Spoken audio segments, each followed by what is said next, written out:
Exposing sexual misconduct is necessary to change horrible behavior, not to score political points.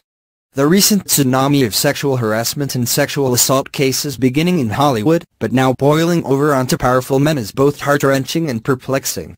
The list of men accused of sexual misconduct has grown too long to list them all. In the most recent cases, CBS News fired veteran journalist and morning show host Charlie Rose, and PBS and Bloomberg dropped his nightly interview show on Tuesday.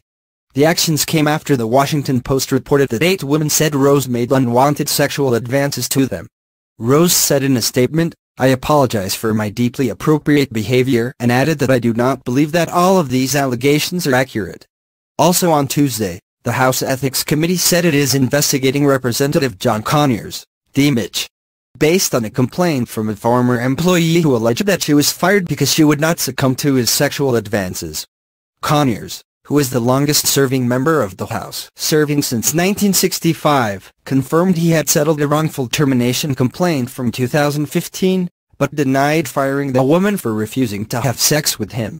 In the middle of the noise from these and many other cases of alleged sexual misconduct, it feels as though there are the victims and then there is everyone else seeking to use them to settle old scores. It is unclear how many people really want to get to truth and justice. Here is a hint: it is not the people on TV feigning outrage. It is not the celebrity lawyers. It is not the politicians from either party taking swipes at the opposition. I am not sure what I find the most disgusting: the men who preyed on weak and powerless women, or the men and women in Washington hoping to score political points and riding the tide to better name ID. Whose hearts are pure in this tragedy? The American public is watching the freak show of their leaders, media elite and entertainers being unmasked as licentious pigs. We are left wondering, however, what is true? In my 20s, I was the victim of a physical assault and attempted rape by a complete stranger on a Virginia running trail, so I am prone to believe the accuser. In fact, we are told that we must always believe every woman. Unfortunately, the Ducal Cross case, the Rolling Stone saga, and Lena Dunham's book stole our innocence. Potiphar's wife in the Bible and books like To Kill a Mockingbird reminds us that once we were allowed to ask questions about motives, especially involving race or even politics. The pursuit of truth sometimes requires hard questions.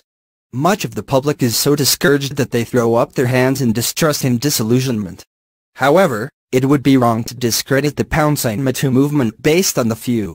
Estimates vary, but in a 2010 study, the Centers for Disease Control asserted that nearly 1 in 5 women and 1 in 71 men have been victims of attempted or completed rape.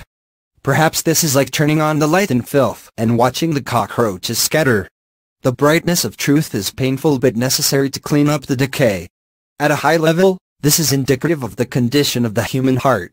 Our culture refuses to make judgments about right and wrong until it becomes so noxious that we can no longer stand the stench.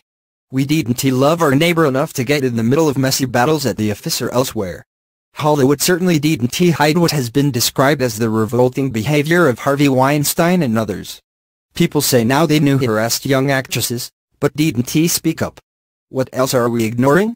When are the ivory towers of academia going to come clean about sexually exploitive professors? It will get worse before it gets better. So where do we go from here? I honestly do not know. But I do know this: we must have the guts to seek truth. We must ask questions and pursue justice no matter where it leads. It must mean discrediting false accusers, or even that our favorite entertainer, media professional, professor or politician faces criminal charges. Are we strong enough to do that, or do we just want to score points against our enemies? Micah 6:8 tells us, "Oh man, what is good? What does the Lord require of you but to do